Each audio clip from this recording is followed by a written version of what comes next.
Assalamualaikum warahmatullahi wabarakatuh. Perkenalkan, nama saya Lila Febrianti dari kelas 11 6 Farmasi.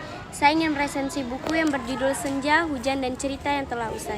Nah, buku ini saya pilih dari salah satu buku lainnya karena buku ini sangat menarik bagi saya untuk diresensikan. Judul buku Senja, Hujan, dan Cerita yang Telah Usai. Penulisnya Boy Chandra dengan tahun terbit 2015. Penerbitnya Media Kita dengan berjumlah halaman 238. Ukuran buku 19 x 13 cm. Di dalam buku yang ditulis Boy Chandra, ini secara tersirat menyampaikan kepada pembaca bahwa setiap kita boleh untuk berwisata ke masa lalu dan kenangannya. Namun bukan berarti kita berhenti di masa lalu tersebut. Kita harus kembali bangkit dan masa lalu itu membuat kita untuk melangkah dan merubah diri ke versi yang jauh lebih baik. Buku Senja, Hujan, dan Cerita yang Telah Usai mempunyai judul yang menarik, mengangkat curahan hati dan cerita yang sedih yang sering disandingkan dengan suasana saat senja dan hujan. Buku ini dibuat untuk semua orang yang pernah melukai dan dilukai sehingga ia terjebak dalam rasa bersalah dan kesulitan untuk melupakan cerita yang telah usai itu. Boy Chandra mengajak pembaca untuk meninggalkan masa lalu yang pernah terjadi dan mulai menjalani masa kini untuk masa depan yang lebih baik.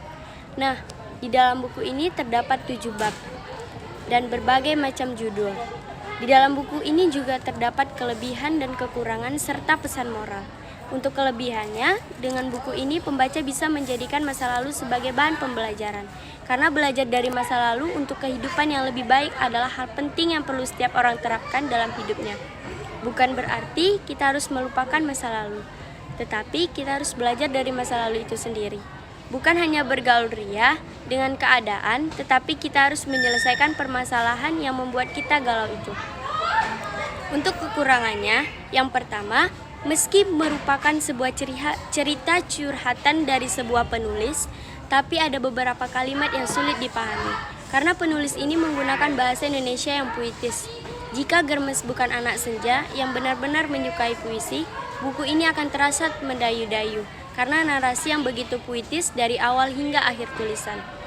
Untuk pesan moralnya, yang saya dapatkan dari buku Senja, Hujan, dan Cerita yang Telah Usai, kita bisa belajar untuk merelakan, belajar berhenti membenci keadaan, diri, dan juga takdir. Dan masih banyak lagi.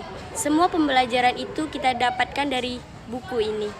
Baik, mungkin sedikit dari resensi buku yang berjudul Senja, Hujan, dan Cerita yang Telah Usai.